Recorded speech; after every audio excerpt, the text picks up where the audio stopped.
I was 1 for 1.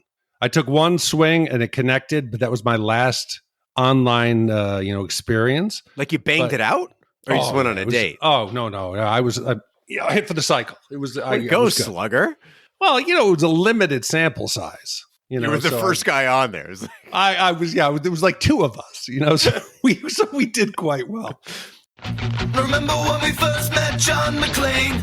Argyle picked him up from the plane and took him down to Nakatomi Tower at the Christmas party. And the terrorists were overzealous, but it was sweet when they killed Ellis.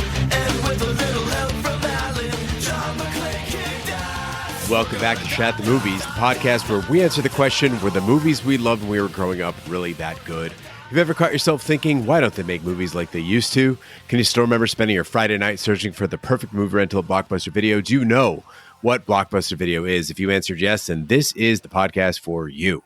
I am one of your hosts, Gene Lyons, and alongside me is my co-host, Big D, Dick Ebert. Good evening to all. Huzzah. Each week, we take a look back in time to decide if our favorite films still hold up. The movies we cover are chosen by you, the listeners, who generously commission the films you love.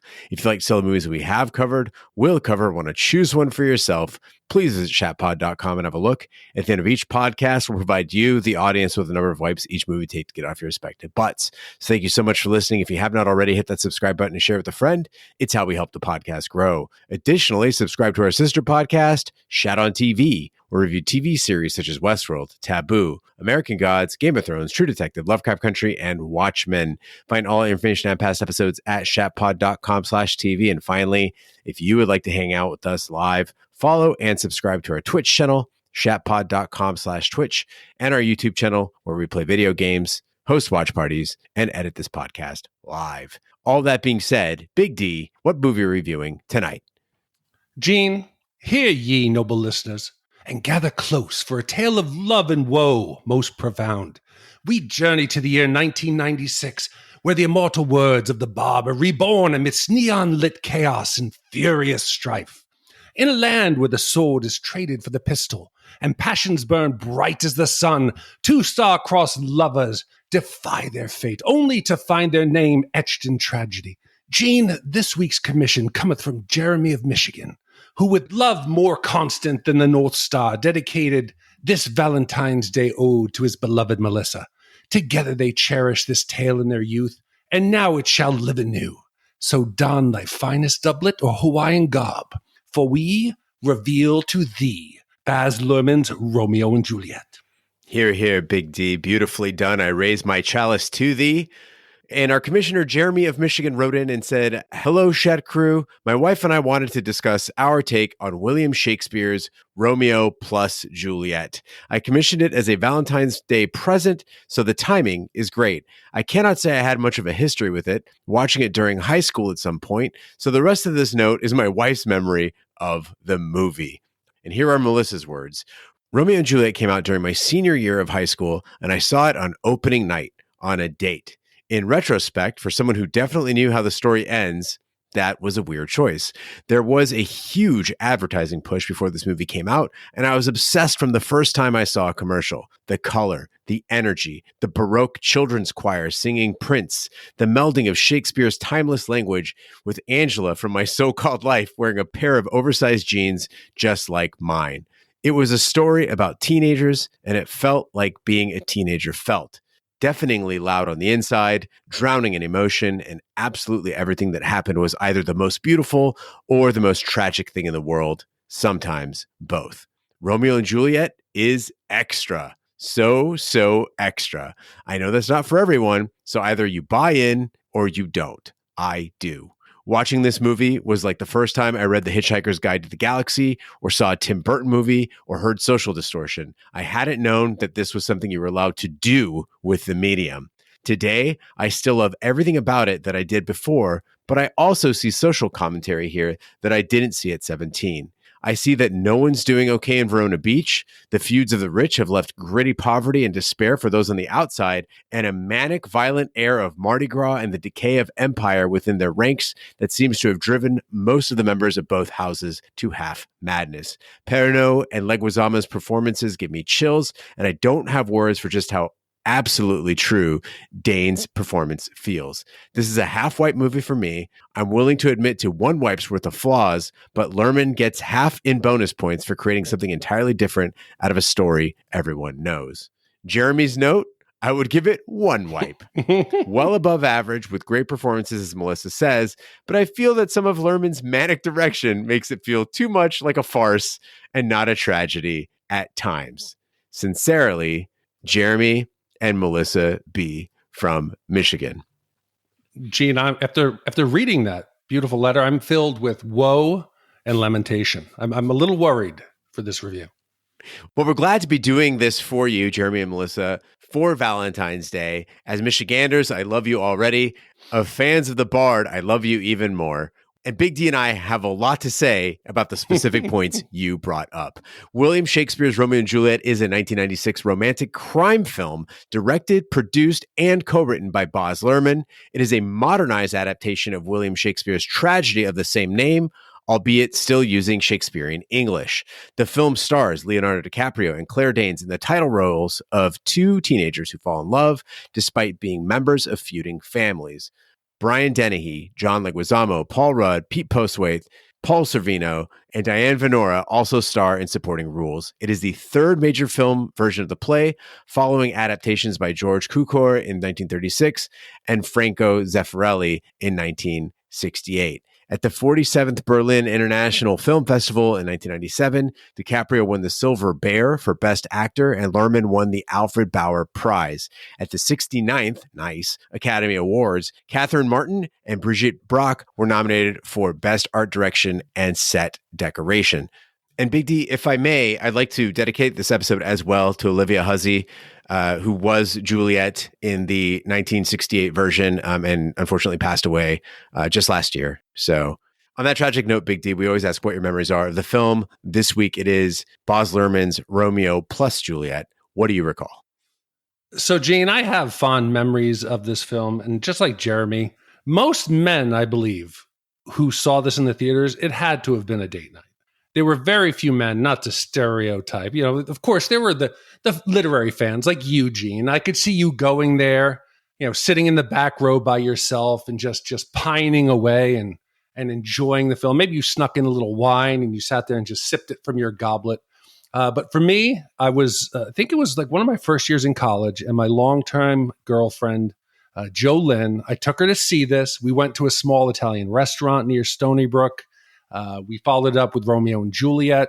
Wow. You know, we dated for probably 5 or 6 years. It was a long relationship started on this movie. I have great memories of that theater in Stony Brook. I saw Time Cop there, Strange Days, Stargate, and Jurassic Park Lost World. But tonight's film, Romeo and Juliet, was one of the first. And yes, it was a date for me. If ever there were evidence that women better us as men, I want to point out that Big D saw Time Cop, Strange Days, Stargate, and Jurassic Park Lost World. But it took a woman to get him to Romeo and Juliet at the same theater. Case closed.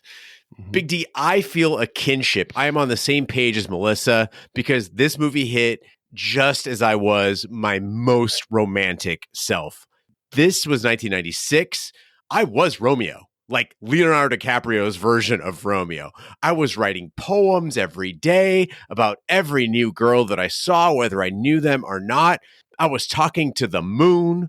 I was bursting with passion about everything. I was so enamored with the world. And just like Melissa said, everything was either so beautiful or so terrible and so tragic.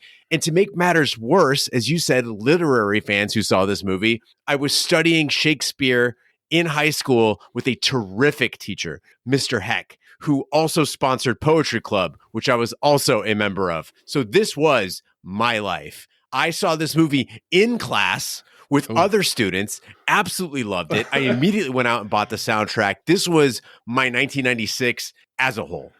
God, so in the scenes coming up, we'll get to it, but Romeo's nowhere to be found. He's off at the beach by himself, and his friend's like, yo, Romeo, what's up? Where be thou? And you're like, oh, just pining on the beach. And I'm like, who does that? Gene Lyons does that. I can picture your friends looking for you, like, where is Gene? And you'd be off like at the edge of a pond with a little sketch pad and drawing pictures and writing prose about lost love or love not realized. But it's the desert. So we've got 3 places where you would go. You would drive your car out to the res and just sit out there with the coyotes and the moon and the shooting stars. Or you would go up on Camelback Mountain back in the 90s when there weren't so many homes built up there. You drive your car up to the top. You light your clove cigarette. You look out at the twinkling lights of the city. Or Big D, there was an overpass in Scottsdale where you could kind of climb and there were some bushes and you could just sit and dangle your legs over the overpass as cars went by underneath, read your poems, sip your wine. It was a beautiful time to be alive. Yeah, Baz Luhrmann has a name for Arizona. It's called banishment. That's Arizona. You guys appear in the last third of the movie. Well, Big D, I wasted time, and now doth time waste me. Without further ado, let's hit the trailer.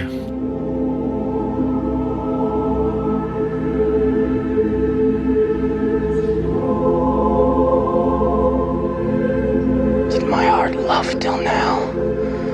Forswear its sight. For I never saw true beauty till this night.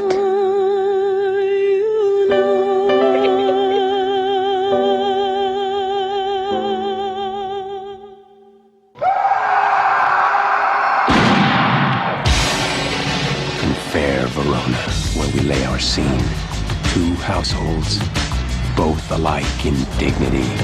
Throw your mistempered weapons to the ground! From forth the fatal loins of these 2 foes, where civil blood makes civil hands unclean. A pair of star-crossed lovers take the... Romeo! Thou art a villain! Sharing someone else's Turn strong! Turn strong!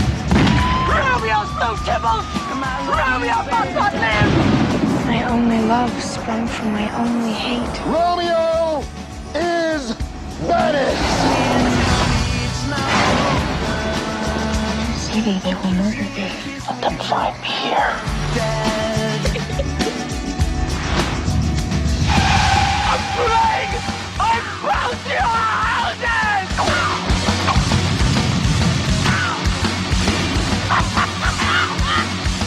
I am fortune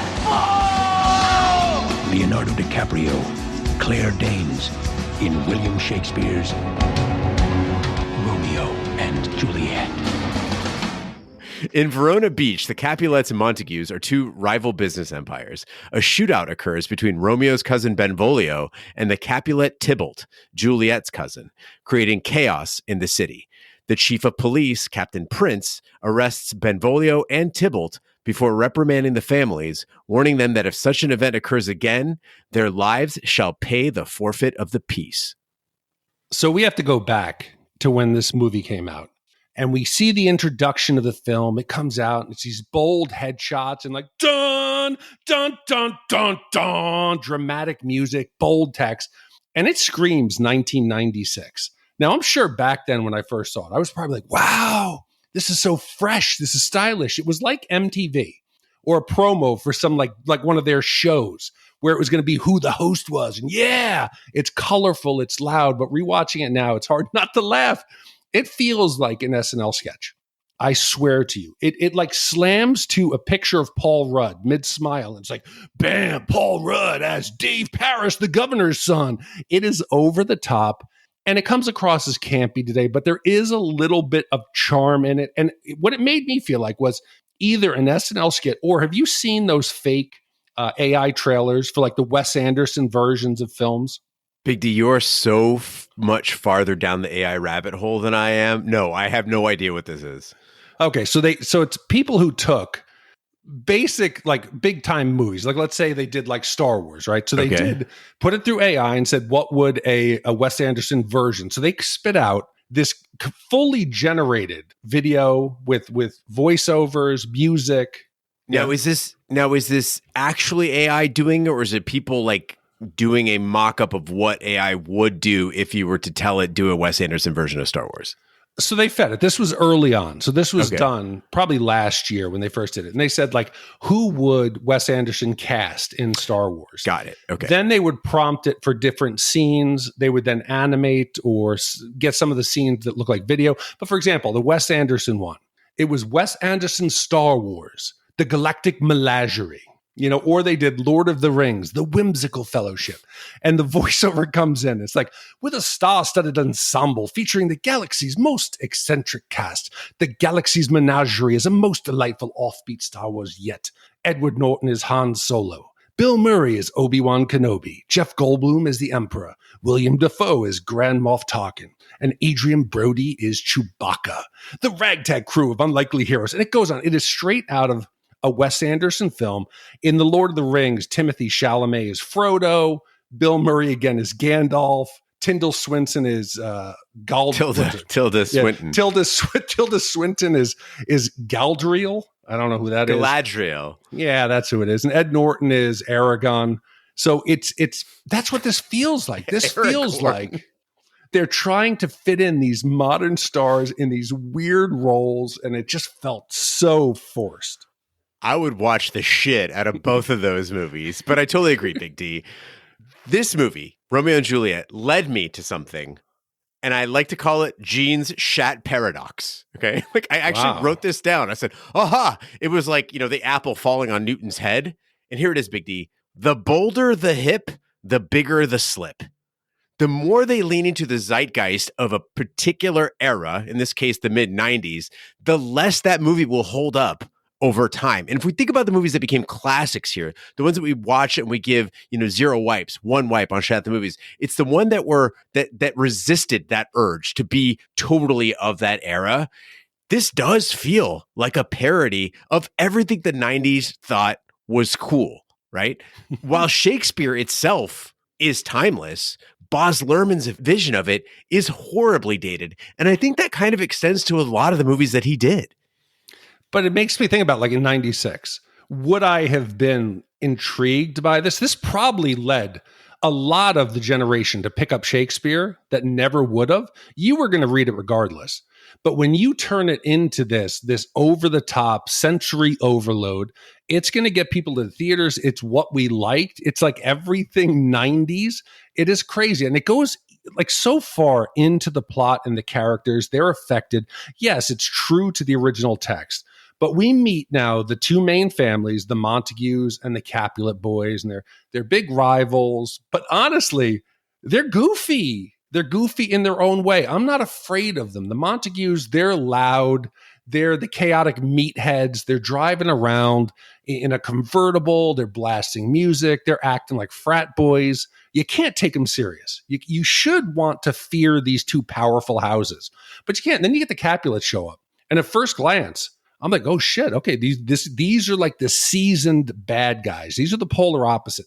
They're suave, they're dangerous, they're in tailored suits, their cars are like more finished and polished and lowriders, they're custom. But as you dig deeper, you start to realize they're both equally ridiculous. They're over the top, the way they posture and the way they like duel almost. It's like West Side Story. And it's funny because both groups are goofy in their own way. They're reckless, they're absurd, and it's just dumb. But at the time, I think they might have seemed like badasses. I'm going to take the side of the Shakespearean purists for a second, because this is something that has always been there. So Tybalt and Mercutio, they're straight up killers. Like, those are badasses. And Tybalt is described as a very flashy swordsman, right? So John Leguizamo, he, worked with choreographers to kind of develop like a sort of flamenco style gunplay, right? I'm not saying it works, but what I'm saying is he is supposed to be a very flashy swordsman. And also Tybalt and Mercutio are really supposed to be the only ones that are like true badasses, and everybody else is kind of posturing. They are kind of just children, right? Something that has always been there is that Romeo and Juliet, mostly through Captain Prince, is supposed to be a cautionary tale.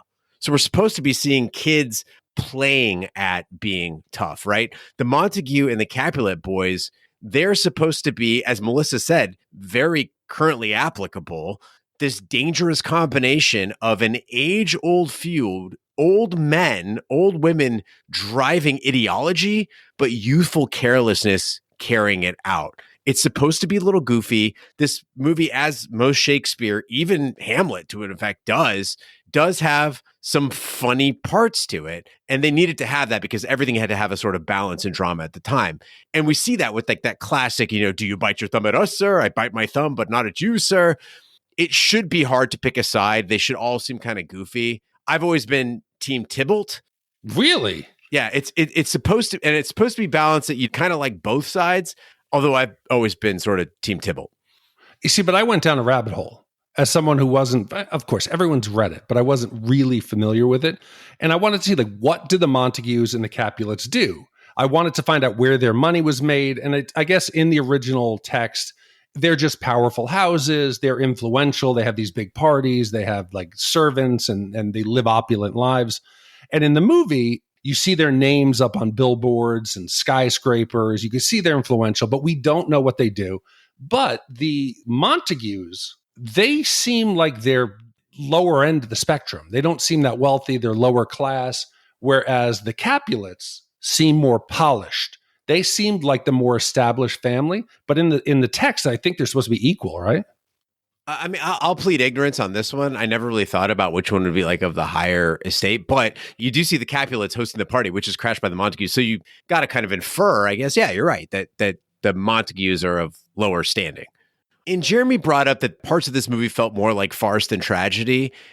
While I do defend this as somewhat true to Shakespeare, I also have to agree with that criticism. In 2005, Big D, Romeo and Juliet was included on the BFI's list of 50 films you should watch by the age of 14. And I agree. You need to watch this movie before you're an adult or even an older teenager because it is flashy, but it is entirely too cartoony. And before any of you write in to inform me that Shakespeare is cartoony, know that I have seen my share of Shakespeare. This is something different, not in a good way, okay? The opening shootout between Benvolio and Tybalt. Yes, it's supposed to be sort of comical at first, but when shit hits the fan, it is not supposed to be funny. And in this movie, there is a bunch of rubber facing. There is that spastic action. It is stylized to a fault, as you said, Big D. Everyone looks great. Don't get me wrong. But I would have loved a real sense of dread. And I think about who did this well. Desperado, okay? It was funny, but still you're like, holy shit, 30 dudes just got smoked. Romeo and Juliet did not pull it off. I'm glad you said Desperado. That is a perfect comparison. That does it in a stylized way that still conveys how deadly and dangerous these men are. And this is missing that. And I agree. People, if you've not seen this recently and you have great memories of it, there is a gas station scene as Gene is describing. And it is Benvolio, I believe, who's left on the ground, right? The hose comes out of the gas station pump and it's spraying. It is Zoolander. You could intersplice this scene at the end, the fight, with them dancing to Wake Me Up Before You Go-Go, and the tone would match.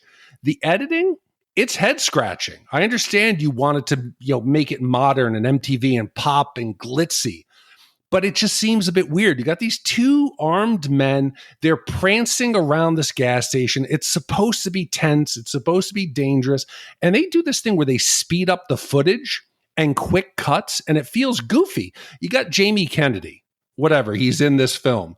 He's getting whacked in the head by a purse, and he's making silly noises. He's licking his nipple. It's slapstick. It's the Three Stooges. And for me, it undercuts what could be a tense scene. You got to establish how dangerous these families are, how dangerous these men are. It's supposed to be life and death, but instead it's Looney Tunes. The only thing it's missing is a whoop and the doinks and the noises like Roger Rabbit. It's a bold choice, but I'm not sure it works to convey that this is a really dangerous moment for these scarcers. And I should add that if you want to make the argument that maybe they're not seasoned gunmen, right? Just as they were not seasoned swordsmen in the original, right? It's the 1600s. Everyone's carrying a sword. It doesn't mean everyone knows how to use a sword, right? Not particularly well. That's fine. They don't have to be great shots. But the cool thing about guns, if you're going to choose to use them, is you can have a lot of guns being fired and not a lot of people dying, and that works out just fine. And they also never show any hits, if I'm correct. That may have been to keep the rating down. Well, Tybalt gets hit. Oh, you mean like as far as actually you don't see any squibs, you don't see any damage. It's very comical. It's when you sanitize it, it takes away some of the weight to the actions the characters take. Well, Benvolio and Romeo decide to gatecrash a Capulet party attended by Rosalind, with whom Romeo is madly in love. They meet their friend Mercutio, who has tickets to the party, and Romeo takes ecstasy as they proceed to the Capulet mansion. The effects of the drug and the party overwhelm Romeo, who goes to the restroom. There, he sees and meets Juliet, and the two instantly fall in love. Tybalt spots Romeo and vows to kill him for trespassing into his family's home. After Romeo leaves the party, he returns to see Juliet and proposes. The next day, Romeo asks Father Lawrence to marry them, and Father Lawrence agrees. Romeo passes the word on via Juliet's nurse, and the two soon get married. So, Jeremy and Melissa, I want to assuage your fears that this is going to be a complete teardown. Goofiness aside, there are parts of this film that really worked for me. I love that Baz Luhrmann, the way he turned Verona into this chaotic dystopian version of LA. And LA is the perfect city for this. And you've got the police helicopters, you've got shots from above, the crowded streets. It feels post-apocalyptic. It's got a vibe like the whole world is out of control. And then we get a moment where Paul Sorvino, he's reaching for his long sword in the limo, and it's actually a shotgun. And it's cool. It's modern. It's fast. It's grimy. And I almost say it's like gritty. It's a darker version. Then you get Tybalt. He's like leading a full-on street fight. The cops are trying to get everybody together. It's madness. These scenes are gritty. They're real. They make the Montague Capulet feud feel real. It's like a ticking time bomb. It's chaotic. And this is juxtaposed right after that comical Looney Tunes, Bugs Bunny and the Coyotes smacking each other in the head with hammers. I totally agree, Big D. If we're talking set design, costuming, vision, this movie is phenomenal. It's one of the most beautiful things I've ever seen on screen. The casting, it makes terrific use of what I would consider some generational talents. There are some big names in this movie, and they are perfect in the roles that they were cast in. But much like Blade Runner, which is a visionary film that nails set design, costuming, vision, Romeo and Juliet, it's a lopsided movie. It does some things really, really well. It does other things not so great. And I will tell you, Blade Runner, I'll argue this to my grave, great world that they built, very boring to watch, okay? The world that they built is peerless in Romeo and Juliet, but there's not a whole lot happening. But like Big D, to focus on the pluses of this movie, if you'd asked teenage Gene what falling in love looks like, close your eyes and envision falling in love, he would point to the restroom scene in this movie. I don't know if anyone's done it better. Claire Danes in Angel Wings, Leonardo DiCaprio as a knight. They spot each other through an aquarium. He's taken ecstasy. It is truly gorgeous. It still gives my heart a little nudge. You cannot watch this scene without being moved, without wanting to be in love, without wanting to love someone, okay? I think every kid in our generation, Melissa, Jeremy, Big D, they saw this scene. They wanted to have this moment with someone. It is beautifully done. Gene, did you have the poster? Yeah, of course. Oh, of course you did. The poster is stylized. You got Romeo and Juliet. They're kissing in the middle. And then the families on either side. It's like there's no proportion. The layout doesn't make any sense, but they're both pointing guns at each other. There's the heart in the center. And you're right. These costumes, Juliet's wings and the suit of armor, they're not costumes. They are the characters. And we normally don't break it down like this. We normally do the yucks of the film, but it shows. It's Juliet. She's innocent. She's a virgin. Romeo is this hero coming in to save her. And Leo and Claire Danes, they are so damn cute and so young. It brought me back to such an innocent time. And it's visually, when you see this, you see those costumes. This is what you think of with Romeo and Juliet. And this is why now, maybe it's almost 30 years later, right? Came out in 96, almost 30 years later. You see the images of them, wings, the costume, the kissing, the fish tank. I didn't even know that was a bathroom, Gene. I thought it was maybe just one of the walls in the house. It is stunning. It is visually beautiful, and it is memorable, and it connects emotionally with a score that we'll get into later, that when it works, it hits on that emotional, that correct nerve. Let's not forget Capulet as the emperor, right? Again, the costumes applying, Tybalt as the devil, and then, of course, Mercutio in drag. Amazing performance. This movie does stick with you in a lot of ways. Well, Tybalt encounters Mercutio and Romeo at the beach and assaults Romeo. Mercutio defends Romeo and is about to kill Tybalt when Romeo stops him. Tybalt takes that opportunity to fatally wound Mercutio, who curses both houses before dying. Romeo shoots Tybalt dead, avenging Mercutio's death. So Captain Prince banishes Romeo, who goes into hiding with Father Lawrence. He climbs Juliet's balcony, and they consummate their marriage, with Romeo departing the next morning. Meanwhile, Juliet's father decides she will marry Dave Perry, the governor's son. So, throughout the film, there are title cards that come up that tell you where you are, what's going on. It gives you a quick overview of the story. And I have to admit, I'm not embarrassed to say, this hand-holding, it saved my life. It saved me in this film. It allowed me to really focus on the dialogue. I could understand it. It hit me in a way that the original text without the visuals, I don't think would. Between the title cards, the relationship labels that would come up, or the situation would be like, the party at the Capulet's house. I'm like, oh shit, okay, I understand everything that's going on, which is rare for me. If you've listened to the podcast for more than a couple months, I'm notorious for losing track of characters.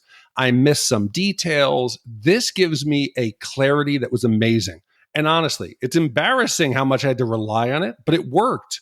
It allowed me, much like in Run Lola Run, I couldn't focus on the movie because I was focusing on the dialogue.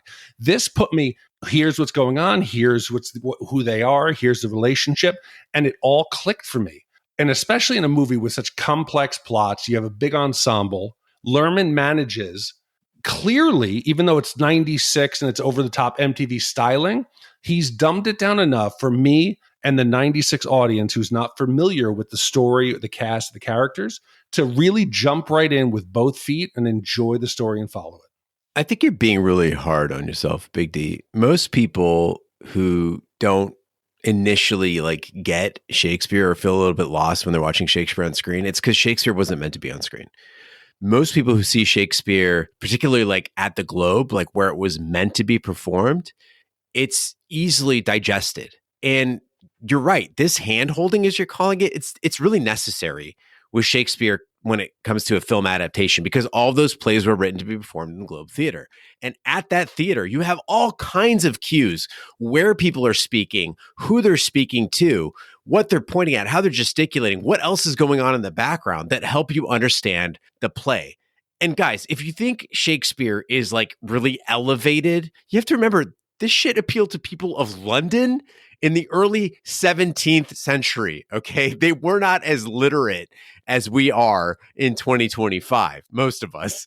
And although the people who weren't as literate weren't able to appreciate all of the genius that is Shakespeare, maybe they didn't get every reference, maybe they didn't get everything he was doing linguistically, they were at least able to follow along the broad strokes of the story and be entertained. When you are trying to translate that to film, a two-dimensional, single-screen medium, some help goes a long way to keep things together. Yeah, and I like that there's the homage to the original presentation on stage, that one of the main sets on the beach is a half torn down stage. So when I saw it, I was like, oh, this is great. It ties back to the original.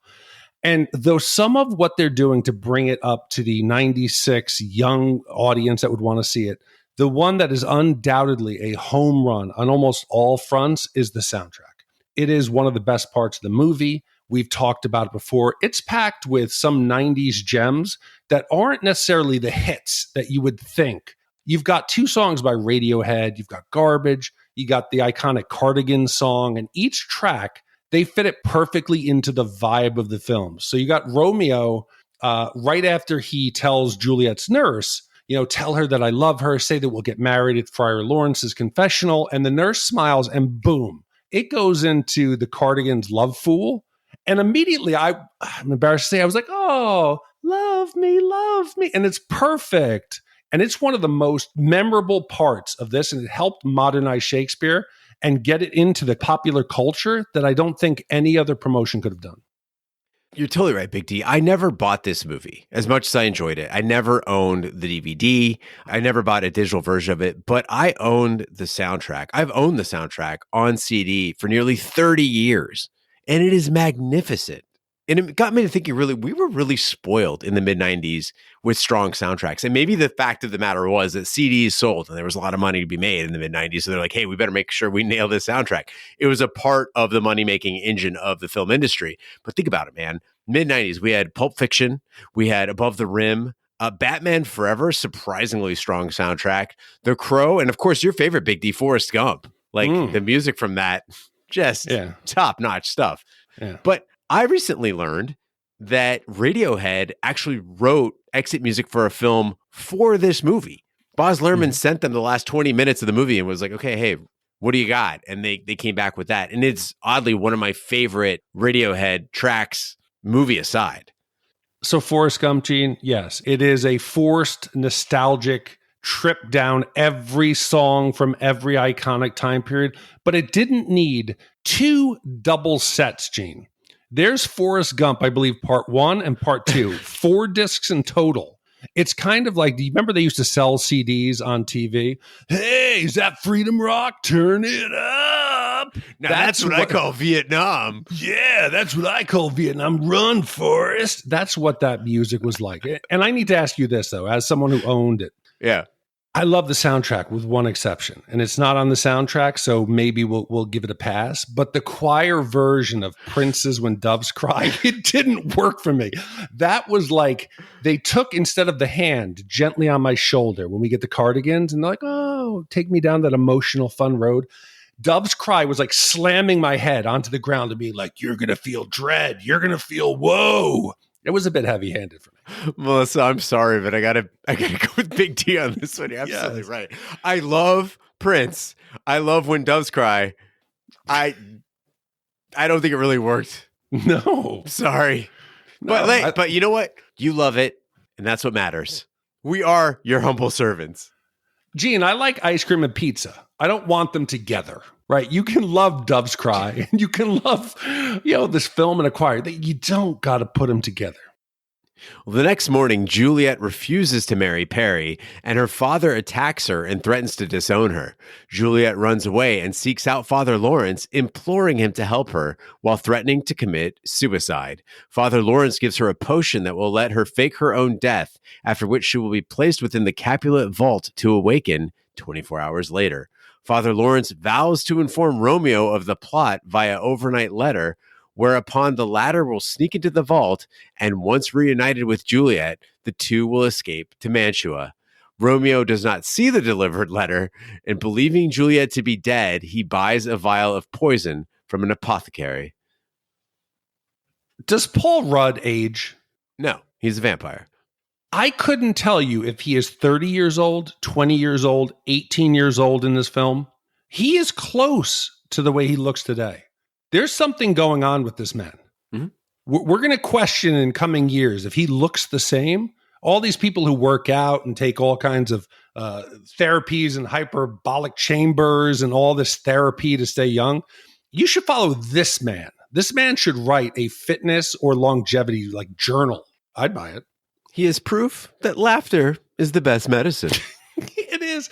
That goofy ass, watching him dance in that astronaut's uniform, he embraces it. He's fun. But the world that we're seeing here of Romeo and Juliet, love, it moves fast, Gene. You've already said it's their first night. They meet. They've had an innocent kiss, and they're ready. They declare their undying love, and Juliet asks Romeo, send word for me. We'll get married the next day. It's a lot to process. So I'm going to kind of merge here the original text in 96, but it's a lot, because in Shakespeare's time, dating and marriage, it was a lot less complex. And it made me wonder, and I started to think, what would Shakespeare, if he were alive today, what would he think of our more complex romance in 2024? We've got dating apps. There's no longer families arranging marriages. We've got Tinder. We've got Hinge, Bumble, Grindr. People are ghosting each other. Everybody talks about tracking their head count. What would the story be, Gene, if you wrote today? Would it be about like swiping right on the wrong person, or the modern tragedy of ghosting, or the heartbreak when Romeo finds out that Juliet's got an OnlyFans account and she's been showing all of Verona her goods? It would be fun to think about how messy and chaotic today's dating culture is. I mean, Shakespeare was famous for cribbing other people's stories like Romeo and Juliet. And so he probably would have acted on You've Got Mail. That'd be a good one to start with, but write it in more romantic meter. But I think overall, he would be encouraged by the fact that the kids out there were making their own decisions, right? They're following their hearts. They're being a little reckless. I mean, Shakespeare was anything but conservative with the heart. And therefore, this sort of wild abandon, this democratization of love, I think he would support it. But you mentioned Tinder, and I've had a lot of moments lately that make me feel like an old. I recently saw a Taco Bell menu. I freaked out at the prices. I don't know what anything costs anymore. I think that's mark one of being old. They say the first thing to go is like your memory. I think the first thing to go is actually your ability to cope with prices. I kind of shrugged when TikTok was banned. Like Shat the Movies has a TikTok, but I really just, the platform is dumb. And I was really excited recently, Big D, when I learned that teen boys, instead of baseball cards, they're exchanging fragrances. Not like farting in each other's faces, but they go to Sephora and they'll buy like little samples of cologne and they trade them with each other. And that's a step in the right direction. Like you want your boys to smell good. But all these were new things to me. I feel very much like Lestat in Interview with the Vampire, but I hit a new low during a Martin Luther King Day motorcycle trip. The King Bee and I were in this tiny little town called Winkleman, Arizona. We stopped to get gas. He bought me a chocolate bar and a bottle of water. It was very romantic. That's sweet. And while we're eating our chocolate bar, he pulls up his Tinder app and he finds this really pretty, fit, 5'11" woman in a town of 300. And I'm jumping up and down in the parking lot. And I'm like, give her a like. Give her a like. Apparently, that is not what you call it in Tinder, but he did whatever, swiped. And then I saw him texting somebody, and I was like, oh, he just tapped on her. Now he is texting her. Apparently, that is also not how Tinder works. So I am confused, as Shakespeare might have been, with online dating. And you and Vanessa, thankfully, have taught me about the bubble. Okay. And I am so glad I have the bubble with Sarah in our household to protect me from this outside world because I don't fucking understand it. No, seriously, welcome to my world. I got into, luckily I was off the market. I think I had set up a profile on like Yahoo Dating or Yahoo Match. I retired, I think at 1,000%. I was 1 for 1. I took one swing and it connected, but that was my last online, experience. Like you banged it out? Or you just went on a date? Oh, no. I was hit for the cycle. It was go slugger. Well, it was a limited sample size. You were the first guy on there. I was, there was like 2 of us, so we did quite well. But I have seen the King Bee, and I don't want to, judge him as a burly mountain man with motorcycles and many firearms. He's appealing to a certain crowd, and he did very well in New Orleans with the app. It seems very strange to me. I would worry that everybody was just playing the field and I would be ghosted. I don't like it. And the bubble, if you're wondering what Gene mentioned, Vanessa and I talk about the bubble. It is like our house.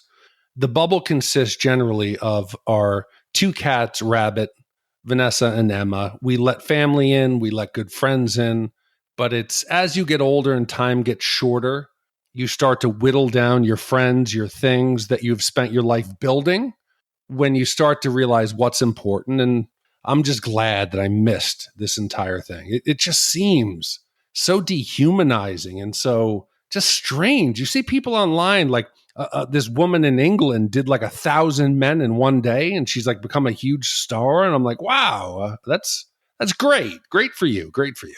Oh, I thought you were going to talk about the lady who lost like thousands of dollars because she thought she was dating Brad Pitt. Oh, no, not her. No, it's that English lady who slept with 1,000 dudes in 12 hours. Betty Blue or... No, not Betty Blue. Yeah, Betty something Blue. like that. Betty Blue is something very different. Yeah. But it is a Shat Pod episode, so check it out. Big D, we've established that this is Baz Luhrmann's version of Romeo and Juliet, but I think we should take a moment to discuss, is this Shakespeare, right? Like, is this an appropriate use of Shakespeare? And as you know, I deeply adore the written word. And sometimes I like to play little pranks when I write. I do it with you sometimes. I don't know if you notice, but I recently started writing my team's messages at work in rhymes. It started sometime in December. I just thought it'd be funny. And what I did was I staggered each rhyming word to the start of the next line of text to see if anybody caught my pattern. And I would use like hard carriage returns to make sure that it was always the start of the line. It took a while, but finally, after a few months, a colleague noticed and asked me, hey, can you write in haikus? Which, of course, I then started doing, writing all my messages in haikus. Then I decided to get really crafty, and I was like, I'm going to write a haiku that's also in iambic pentameter. And nobody caught that one because iambic pentameter is really hard to detect. It's even harder to do. Shakespeare was a master of this. Romeo and Juliet employed a lot of it. And I thought it was sort of sad when I was watching this movie. I listened to the speech patterns of the actors, and it turned out that only one actor in this movie honored the tradition of iambic pentameter, and that was Pete Postlewaite, who plays Father Lawrence. Everybody else, free verse. Gene, I love that you do that. I do, but I'm sorry to tell you, you're wasting your time. You're wasting your time on me. I do find myself lately being like, I have typed out responses and actually erased them. I'm like, fuck, that's too dumb. Gene's going to judge me. I'm like, I got to be careful here. Gene might have had a bad day. And I'm a little like, maybe it was like later in the week and I was going to comment on a movie we're doing. I'm like, oh, he's going to get pissed. I haven't watched it early enough. And I'm like, okay, if I set him off with something stupid, because sometimes my topics aren't like the most highbrow. When I was like, I wanted to write you and be like, I want to talk about whether Juliet would have an OnlyFans page, what she would do in Verona. And I was like, if I write that to Gene, he could be like, oh, God, he's not taking this serious. Big D is going to turn Shakespeare into some mockery on the podcast. Class of Newcomb High, we had like a 5-minute discussion about nipples. What makes you think that I'm above base conversations like OnlyFans accounts for Juliet? Oh, because that's about like high school students getting contaminated by nuclear waste. This is Shakespeare. Yes, this is the bard. Personally, Big D, I find people who do that kind of shit a big pain in the ass. One of the things that annoys the shit out of me is on social media, like when people will correct people's like English or their spelling, or if they use the wrong there, unless they're doing it kind of like tongue in cheek. It's ridiculous, guys. If you understand what the person's saying to you, just don't be a dick. Gene, I will tell you, you've made me better at grammar. Oh, thanks. I am more precise. I'm a little worried. I try to make an effort for you. And just like you getting dressed up on a plane because you never know who you might see, I want my texts to be impressive no matter who might read them. Well, people out there in 2025, I've said it as my intention. I think you should too. Spread love, man. Be fucking nice to people. King B sent me like a 2-page diatribe that he wrote to some dude in a pottery group on Facebook, basically telling the dude that Facebook is a piece of shit and the guy's a piece of shit and his time, and that the King Bee's time was all wasted there. And I'm like, you just took the time to write to a stranger, make their day worse. Why would you take time? And this is a guy, the King Bee, I mean, who on this motorcycle trip we talked about, every bar we stopped in, every restaurant we stopped in, nice to the servers, nice to the patrons, no matter their politics. We stopped in a bar where they were literally watching the Trump inauguration, and he was kind to everyone, bought a guy a beer who clearly, I mean, I hate to, judge a book by its cover, but let's just say he was not a Kamala supporter, right? And then to take the time to be mean online, don't do it. It's a waste of effort. Be nice. I don't know, King Bee, maybe I don't know which is the real King Bee, people. Yeah. I've met the man now multiple times. He's a complex individual. It's so easy to be mean online. So easy. But I don't get it. I don't like. What do you gain? Maybe, because how old is he now? Early 40s? 44. I don't know. Something happens to where you get to a point where you're like, it's not even worth it. Not worth it. Not worth it. Not worth it. No, people, find love. If Katya from Austria could teach us, you can find love. Love can make you rewind time. It can bring people back from the grave. It's all powerful. Money! Romeo enters the church where Juliet lies and consumes the poison just as Juliet wakes up. Distraught over Romeo's death, Juliet picks up his gun and shoots herself in the head, falling down beside his lifeless body. Romeo's body is being taken inside an ambulance with a crowd of spectators and reporters observing the incident from behind the police line when the parents of both Romeo and Juliet arrive on the scene. Captain Prince approaches their fathers and berates them both for the deaths of their children that their foolish brawl has caused. So, Gene, the story comes to an end, and you don't have to have read the story to know how it goes all wrong. And to modernize it, it's a little over the top. Yes, it's very dramatic, let's just say. But in the end, it is tragic. It is true to the story. It's the little things that doom Romeo and Juliet.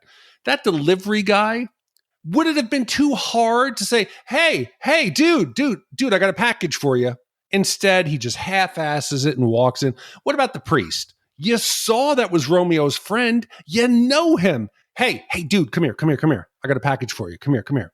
Would it have been too hard? Come here. No, he doesn't do that. Juliet sits up and she's gazing at Romeo. This was not like groggy, like what's going on? Just touch him. Romeo, what's up? And I'm screaming at the screen. You could have said something a second sooner. Romeo doesn't drink the poison. And you're watching this as it's playing out and you're frustrated and you're just feeling it's also preventable. But that's the point, right, Gene? Right? Shakespeare, his tragedies hinge on these small missed opportunities. And it feels like fate's inevitable. And that's what's timeless about this. I felt myself thinking throughout my day, how many little choices affect my relationship? How many little things that I do impact the overall quality of my life? And I have found lately, Gene, that I've really embraced this. It has improved my life, my relationship, my marriage, is to be kind. Don't somebody said it online. I don't remember where it was. The person said, put down the sword. Don't come to everything with a confrontation. Put down the sword. So today Vanessa called and I was a bit curt with her, and I was a little short. And I called her back and said, hey, sorry that I was short. I've had a bad day. It doesn't excuse it. I want you to know you're important to me and I care about how you feel. And it was like a weight off my shoulder. And it was like the kindness to her. I want to take every opportunity not to make these mistakes. And that's where, for me, this story hits at the end. The lesson was conveyed to me. And for that, I think it was successful. You're absolutely right, Big D. And also, it makes you vulnerable to like apologize or to try to be the peacemaker.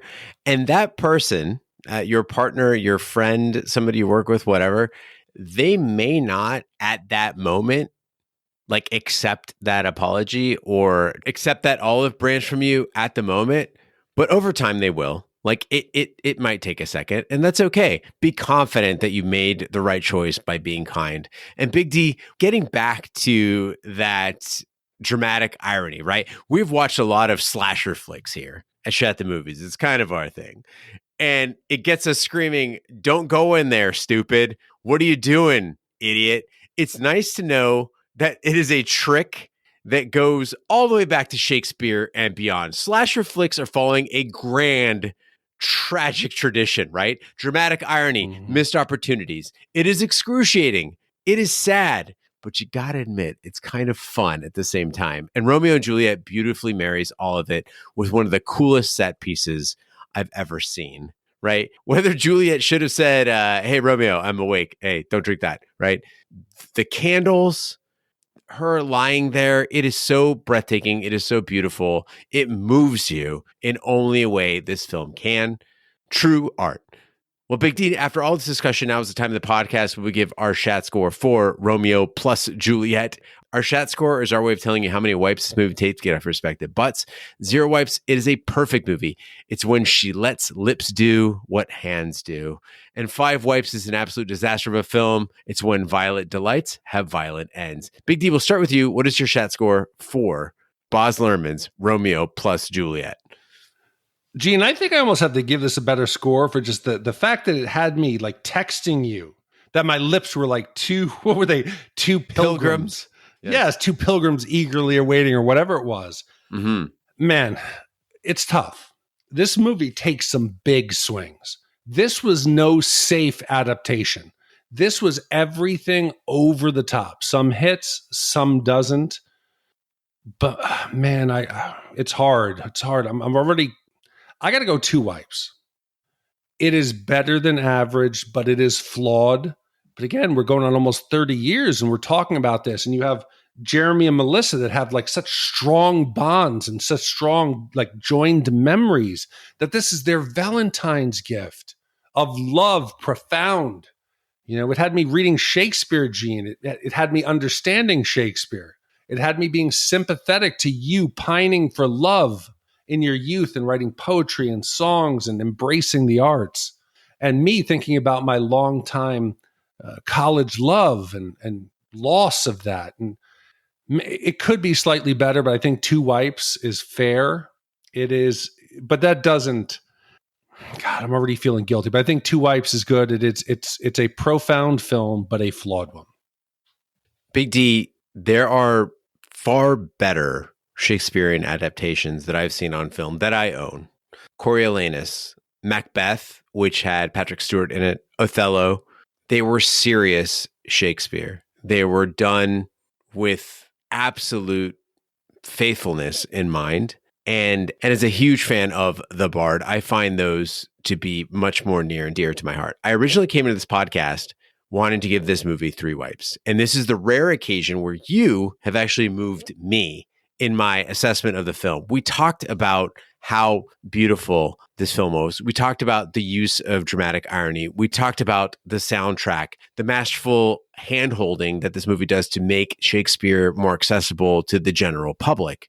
The restroom scene. I cannot in good conscience give this movie anything lower than an average wipe score. So I agree with you. I think it's unanimous 2 wipes. Gene, that's nice to hear that I could affect you in that way. And with a universal wipe score of 2 wipes, that now ties us in the 158 spot with Tombstone, Beverly Hills Cop, Blues Brothers, Pet Sematary, Tommy Boy, If Looks Could Kill, Kids, Teen Wolf, and Perfect. Considering Tombstone is one of the greatest films ever made, I find that to be high praise for Romeo and Juliet. It does. It really does. And Gene, that takes us now to next week's film. It's almost poetic. Tonight's film was the shaping of young Gene Lyons into the sensitive poet that he is today. Next week's film is what turned me into a hardened steel killer. 5 years after Major Scott resigns from the United States Delta Force due to bureaucracy issues, he returns as Colonel Alexander to take down those damn Lebanese terrorists who have hijacked a Boeing 707. Terrorist leaders take the crew and passengers hostage as they en route the plane to Beirut. When McCoy and Alexander attempt to save the hostages once the plane lands, they're forced to battle a terrorist group that's larger than expected. Commissioned by our legendary commissioner, Frank Fall, came out in 86, and it's about goddamn time that we've got some Chuck Norris. Anytime I see the Cannon Group on a film we're about to do, I just I strap myself in, fucking rack them, locked and loaded. Let's go. Ooh. I'm ready. This is the Cannon Group is like catnip for Shat. Hell yeah. I start to get like a tingle. Shatnip. Oh, it is Shatnip. I start to tingle. I can feel like it's up my spine. I don't know what it is. I could be having a stroke or it could be a Cannon film. I don't know, but I'm excited. All right. Well, thank you, Frank, for the upcoming commission. Thank you to Jeremy and Melissa for commissioning Romeo and Juliet. Thank you to all the commissioners who make this podcast possible. That concludes this week's episode of Shat the Movies. Be sure to follow us on social media and share with a friend. We're on Facebook, Twitter, Snapchat, and Instagram at Shat the Movies. You can email us, host@shatpod.com. Support the podcast by shopping our Amazon affiliate link, buying our merch, or by commissioning your own movie. Find all information by visiting our website, shatpod.com.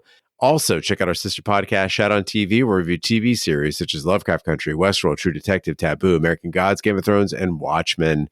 Find all information on our website, shatpod.com/TV, wherever where fine podcasts can be found, including Apple Podcasts, Google Play, Stitcher, and YouTube. Be sure to subscribe. And if you stop by Apple Podcasts, please leave a 5-star review. That helps the podcast grow. On behalf of my co-host, Big D, I'm Gene Lyons, 4 goblets deep on Malbec. Be sure to join us next time for the following movie.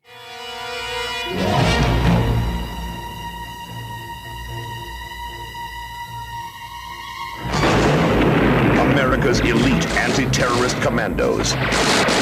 Their only mission, to neutralize the enemy. Starring Chuck Norris. Sleep tight, sucker. And Lee Marvin. The Delta Force. This is a hijack! Heads down! This is a hand grenade! Because the stakes are more than pride. Daddy! Heads down! More than honor. Please don't go!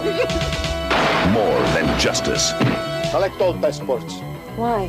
But! Because they're fighting to save American lives. No! You take one of us, you gotta take us all. It's a new age of terror that requires a new breed of warrior. The Delta Force. 1 minute to showtime.